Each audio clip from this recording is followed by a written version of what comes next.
Hey everybody, welcome back to another episode of A Gardener's Journey Homestead. I'm in the kitchen today and we're doing all the things.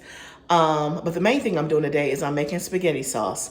So if you caught my vlog last week, I made plain tomato sauce.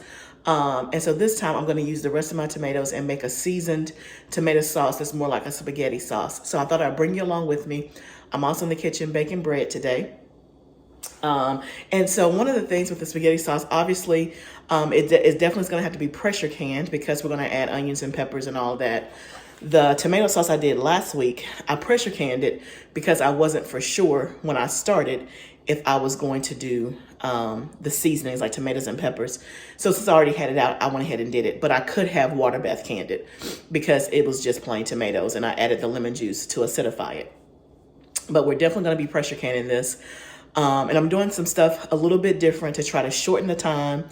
If you watched my video last week, you saw it was a process. And so this time, this is my third time making sauce. And so third time's a charm. And I know more, so I'm going to do a little something different. So the first thing I've done differently is I put in 2 cups of water in my roaster. And I'm using a Nesco 18-quart roaster, which is what I've used the other 2 times. And I have it in here heating up. It's already hot. I can feel it because I'm going to put frozen tomatoes in here, and you don't want the tomatoes to stick and scorch because they're frozen. So you want to add a little bit of water just to kind of help with that. Last time I added 4 cups of water because, again, not knowing. And I put the tomatoes in straight from the freezer into here. So this time I reduced the amount of water to 2 cups. And I let it get warm first versus if you put the water in there, then the frozen tomatoes, the water just freezes on the tomatoes. So lesson learned. So 2 cups of water, it's warm. And then I let my tomatoes sit out. They've probably been sitting out for like an hour or so. You can see this is the bin that came from my freezer. I think we have 7 or 8 bags of tomatoes. So I just let them thaw just a little bit so that they're not all stuck together and they would just empty out easily into the bag. Into the roaster. So we're gonna fill this up. You can hear it sizzling a little bit.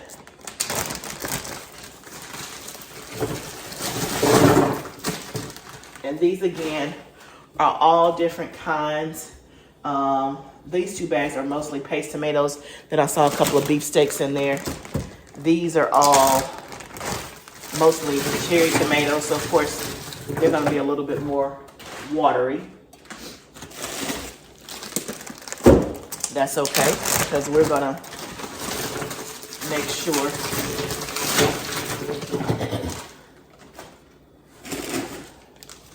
what is that? 1, 2, 3, 4. This is bag number 5.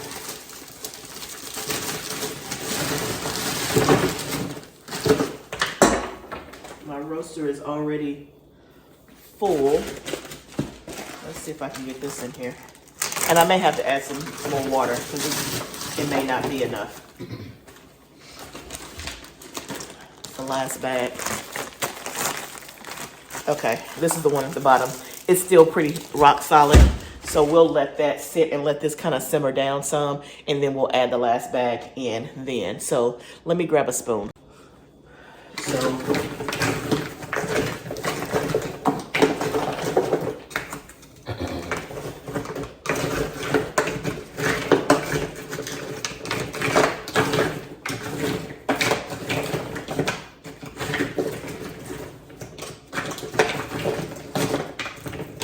it looks like the water may be enough. I'll keep a close eye on it for the first few minutes or so. I have it on 400. So let's see what that does. It's about 11 o'clock. So check back in a couple hours and see how it's going. And then we'll add this last bag of tomatoes. Okay, so now let's go ahead while that's percolating. Let me go ahead and go to the next step in my bread. So I'm making a sourdough bread sandwich loaf. I make this usually once a week. And we go through it and then I just do it all over again. It's been a couple of weeks since I've made it just because moving around, we didn't eat as much bread, but I started it last night. This is sourdough. I have done a video on how I do this, so I will link it up above, but you can see it's risen overnight. So now it's just time to shape it and put it in the loaf pan and let it rise again. So we'll go ahead and get started doing that. So I just have like a pastry mat here just so I don't get my counters dirty. You know what? I probably could use parchment paper. I hadn't thought about that. And then that way I could just throw it away. Huh. Great idea that just came to me. We're just gonna put this here like that. And then I just get the bubbles out. I love this bread. My husband loves this bread. And a lot of people who do the sourdough, they do like the boules. It's like the dome shape. I have done those before, but I find that for us, it's more practical to have a sandwich loaf so we can like make sandwiches and stuff. So that's what we do. So then I'm just gonna roll it up.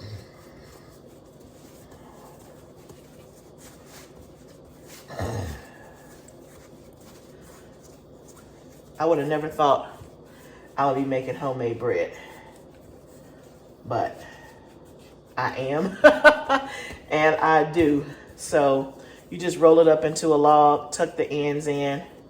This dough is not as supple as it normally is.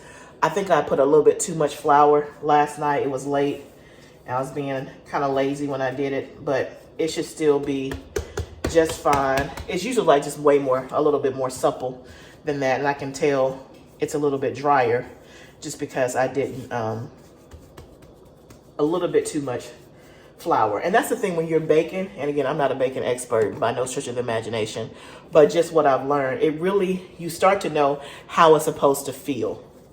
And that's usually, at least that's my gauge, right? So we just put it in a low shape. You saw I just rolled it up, and I'm just tucking in the ends.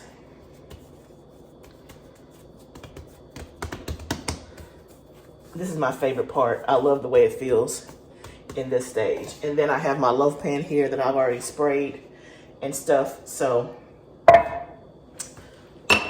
we'll put the top back on that. Gonna let it sit for like 2 or 3 minutes to rest, and then we're gonna plop it in here. Let me get my bench scraper. Use this to kind of help lift it into the pan. And y'all, like for real, when I say my life has changed so much, I would have never thought I'd be baking bread. I always in my mind wanted to bake bread. I wouldn't say always. In the last probably 5, 6, 7 years, I'm like, man, baking bread, that sounds good. I would love to do that. And we were in Europe 3 years ago. My husband was over there preaching, and the whole family went, and we were there for almost 2 weeks. And there was a lady that baked us bread every single day. Homemade bread. She would bring a loaf by every single day. And it was so good. And so that really got my wheels turning as to, man, I wish I could do this. And y'all, I came home and I tried. It was a complete flop. I think I've told this story before. Like, I tried to make bread in a bread maker. I have a really nice bread. Like, my husband bought me a bread maker when we came back from Europe because he knew I wanted to make bread. I tried it in the bread maker. I tried it like just this in a loaf pan. I did all yeast type breads. It never worked. And so I didn't try for a while. And so then I started getting into sourdough. And for whatever reason, this worked. And it works. I haven't had any issues. It works great. And so that's what I've been doing. Now, I did do a yeast bread a couple of weeks ago, and it turned out good, but it wasn't as good as this. So I still need to perfect the yeast because I want to know how to do both, because some people don't like sourdough. And so I want to be able to do both. But I've come a long way. I have come a long way. The fact that I bake bread just about every week with my hands, these hands, come a long way. So we're going to go ahead and I'll show you. Plop this in here.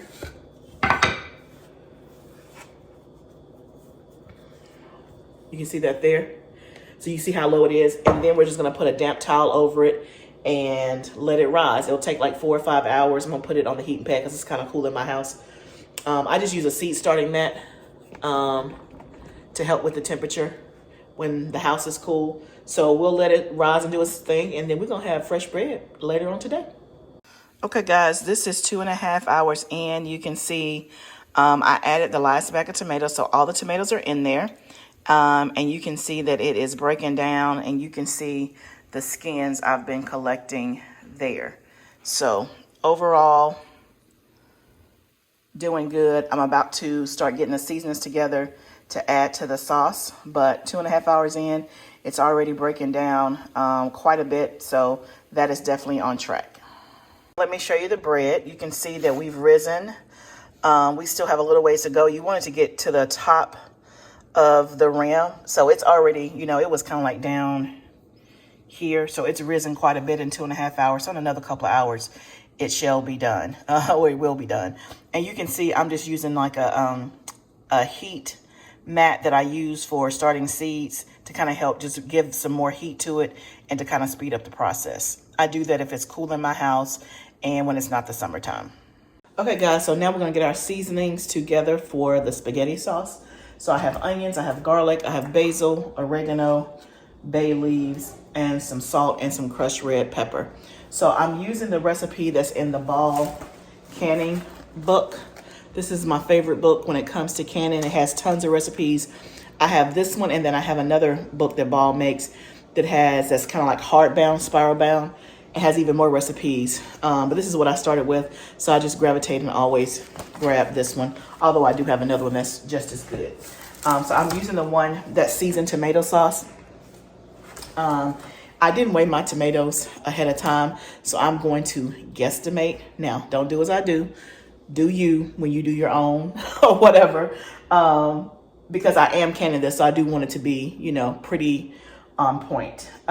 So I'm going to use half of what it says because I think I have half of whatever is calling for 45 pounds of tomatoes. And I'm going to guess and say that that's about 20 something pounds.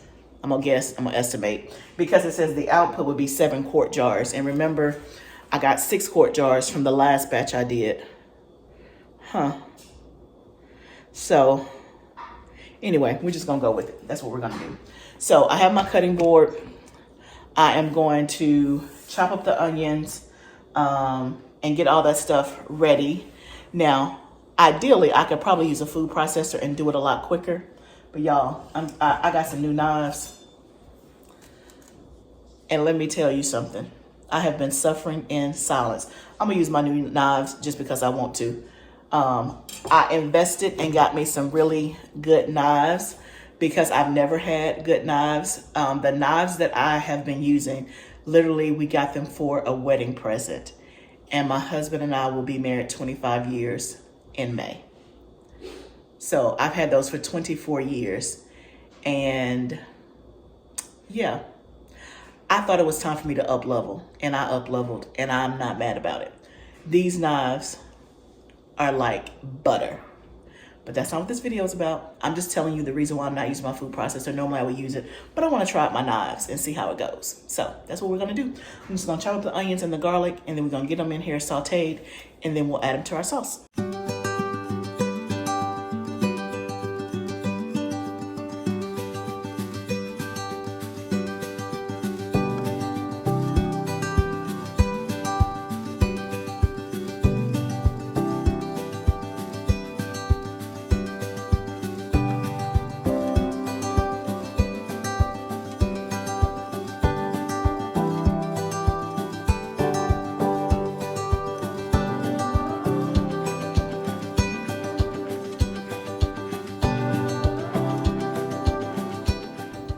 Okay, the knives work. I'm crying. Okay, note to self. The knives work. Next time use a food processor for that many onions because that almost became unsafe. I could hardly see. My eyes were watering so bad. So all the onions are in there. Now let's just do the garlic. I need 6 cloves of garlic. Garlic's about to be my friend because it's not gonna make me cry like that did. That was rough. That was rough. But love my new knives. I feel like I don't even know how to properly cut because using these knives versus what I had, yeah. I'm used to having to put a lot of pressure and, oops, things being dull. That wasn't dull at all. Wasn't dull at all. So, difference what a blade can make. So we're gonna do our garlic and get that in the pan and then just add our seasonings in and let it simmer for like 20 minutes. Okay, y'all, look at that. It's looking good and it smells so good. Smells so good. So I'm just gonna let this simmer for about 10 more minutes. It smells so good. So basically, I'm simmering in olive oil. And so I have the onions, I have garlic, I have basil, oregano, red pepper flakes, salt, a little bit of cane sugar, and looking to see if I missed anything that's over here on my counter. Oh, and bay leaves. Of course, I'll take the bay leaves out before we add it to the sauce, but it smells so good. And I didn't even think about it. I should have went and grabbed fresh oregano from the garden. I need to harvest that oregano and come in and dry it. So I have my own. So I didn't even think about that. I had some in my cabinet. But y'all, it smells so good. I wish you could smell it. So we're gonna let that hang out. Then we're gonna add it to the tomato mixture and then we'll blend it all up. And then we're gonna bring that mixture to the stove and let it cook down and thicken up. And we're gonna have spaghetti sauce. We're gonna try putting this in the Vitamix and see what happens. I'm trying to think, should I just use a measuring cup and dip it out?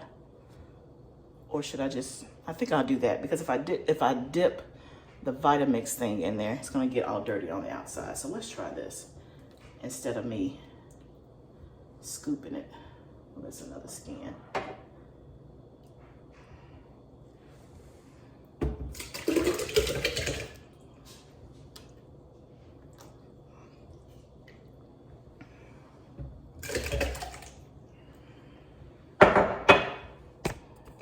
Let's try this and see if it works. I don't know why it wouldn't.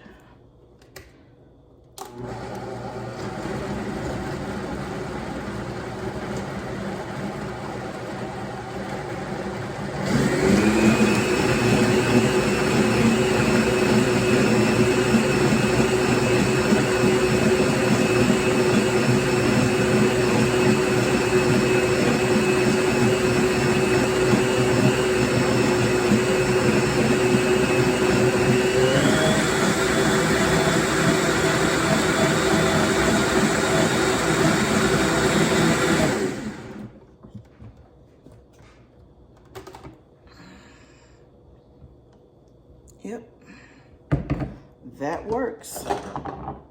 Pretty much all blended up. Tastes good. It's not nearly as hot as I thought it was. Okay, so we're gonna pour this in our pot.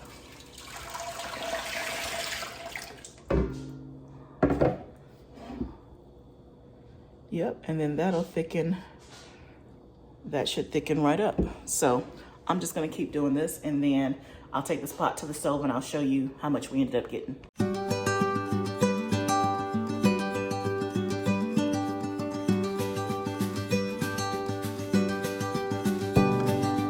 Okay, so we got all the sauce parade. That worked great. So really no reason to use an immersion blender and a Vitamix. I just put it all in the Vitamix. You can see we're probably halfway up to the top of the pot. So we're gonna let this simmer uncovered so it can start thickening up. And I would think probably in a couple of hours, it should hopefully be where we want it to be. So we've been, I guess, 3 or 4 hours into the process now. Obviously not me doing everything straight, but just off and on. But we're gonna let this simmer. So we're pretty much down to the last step. We'll let this simmer, thicken up, and then we'll can it up to be canned.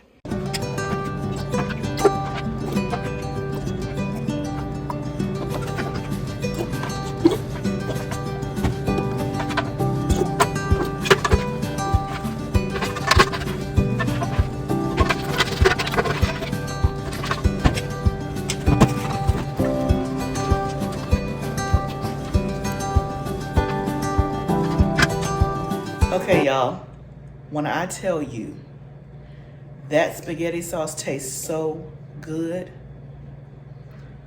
I literally want to pick up this pot and just, it is so good. I can't even describe the taste. It just must be the difference between fresh and store-bought. Or maybe it's the blend of the tomatoes. Now with the other tomato sauce, the plain tomato sauce that I canned last week, I never tasted it because I knew it was just plain. Maybe I did taste it. It just tastes like, I don't know, it just tastes like tomatoes. But this, with the seasonings, it's next level. And I'm not just saying that because I made it. I let my husband taste it. He was like, can we have spaghetti tonight? Oh my, oh my, oh my, oh my. So, so good. So it's, I just put it in the canner. We're gonna can it up for 40 minutes in the course. As you can see, I got 6 jars, which is the same amount that I got last time when I did the tomato sauce on last week's video. So now I know about eight packs of frozen tomatoes will make me about 6 quarts. So I'm gonna have a total of 12 quarts, which I'm really excited about to have on my pantry shelf. We'll see how long it lasts, and that way we'll know if we need to double production, triple production on the tomatoes or whatever. But I'm really, really pleased that I got 12 jars from this gardening season. So I also took the tomato skins, excuse me, and dehydrated them. And so they're almost done. So I'm gonna put them in the Vitamix and I'll show you how it makes the powder, because I didn't show you that on my last video. So this is like 2 for the price of 1. So in totality, I think I will have 12 jars of sauce, 6 plain, 6 spaghetti sauce, and I will have at least a pint of tomato powder that I can use to make tomato puree or to use the straight powder in the dishes. Also, I did finish the bread. It's the next day, by the way. I could have done the spaghetti sauce last night, but I got involved in some other stuff, had to go to the store. Anyway, it was just a whole lot. So I just kind of took it down, slowed it down, and just figured I would can it up this morning. But I went ahead and baked the bread, had a piece last night. Y'all, homemade bread, if you're not doing that, try it, do it. 1, it tastes so much better than store-bought bread. 2, I'm not gonna say it's easy because y'all know it took me a minute to learn how to do it. But once I know how to do it now, it does seem easy. But I don't wanna pretend like, oh, anybody can do it. Anybody can do it, but I'm not gonna act like I picked it up on the first time, because I didn't. But then the other thing is, bread is what you can consider a staple. And so if you know how to make it, whether or not you make it all the time, because maybe your schedule doesn't allow it, but in a pandemic, in a crisis, in a snowstorm, bread is always one of the first things to go. And so if you know how to make it, you don't have to depend on, again, the stores, the supply chain. All around win. I'll show you the tomato powder and we'll dehydrate that up. Let me show you the bread. Look at that. Yeah, you see I already cut a piece. Like, perfect loaf of bread, and it tastes so good. We're gonna get this canned up and then we'll dehydrate the tomato powder. The spaghetti sauce is done. It's cooling. I'm about to take it out of the canner, letting it cool for 5 minutes, but it's done. And our tomato skins are done. So remember, I was collecting the skins as the tomatoes were in the roaster because they were easily peeling off. And so you can kind of see the consistency here. So we're gonna go ahead and make tomato powder. So I'm just gonna pop this into my Vitamix. You can use a coffee grinder as well, but instead of me having to refill the coffee grinder over and over, I'll just put them in my Vitamix. And you'll see we'll have tomato powder in just a minute or two.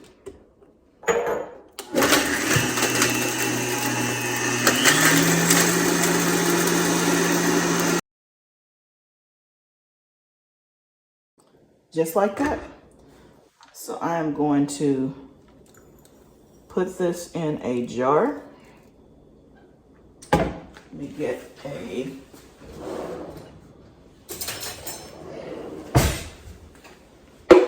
It smells so good. Smells just like tomatoes.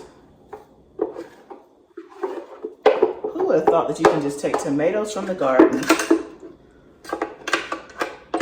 make you some tomato powder, and then you can have tomato paste whenever you need it.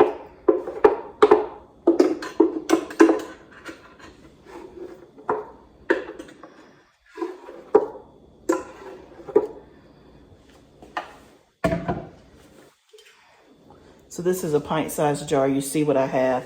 And so this is the jar that I made from last week. I'm just going to take it and put it in here so that we have a full pint. This was a half a pint it made last week.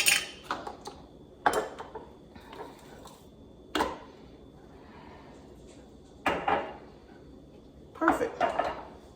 So now we have pretty much a full pint of tomato powder, just like that.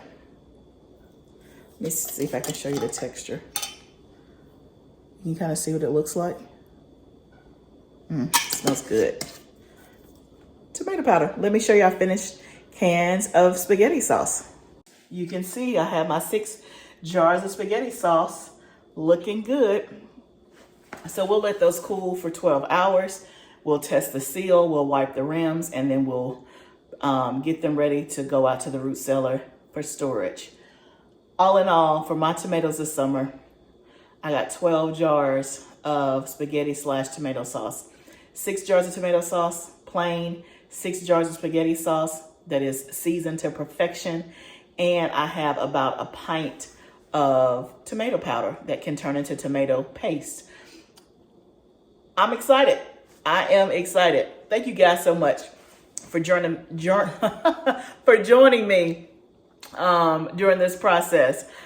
So this is my 3rd time, so now I feel better that I can do the tomatoes. I kind of have a system, and that's what I want to say is something can feel so intimidating. I was just thinking about when I was doing the pressure canning. I remember the first time I learned how to pressure can, I had the person who was teaching me was with me in my home. And of course, when you have the teacher right there, you feel good about it. And you're like, okay, I'm just going to do exactly what she says do. But when she wasn't here and I had to do it by myself, man, you should have saw me. I was looking at every instruction, the book, just making sure. And I was just intimidated. And then it was a while before I pressure canned again. Big mistake. It was like starting all over. Here's my point. Now I can pressure can without hesitation for the most part. I'm still learning, but I don't have that fear or that intimidation about canning because I've been doing it. And the more you do something, the better you are at it. So I've done the tomato sauce 3 times. It'll get better, I'm sure, next year, right? Or I may have to go back to this video and refer and see, well, what did I do last year? The point is, don't ever stop learning, don't ever stop growing, and don't let fear keep you from doing the things that you know you need to do to learn on your homestead. It may be canning for you. It may be growing a certain type of food that you've never grown or maybe you've never had success with. Whatever it is, try, and try again. I appreciate you guys so much for going with me as we made some homemade spaghetti sauce. When I say it's seasoned to perfection, it is seasoned to perfection. But thank you guys so much. If you like what you're seeing, please subscribe to my channel if you haven't already. I'll pop some videos up here that you can watch between now and the next upload. Remember, gardening is a journey. This is part of it. Let's grow together. See you next time, friend.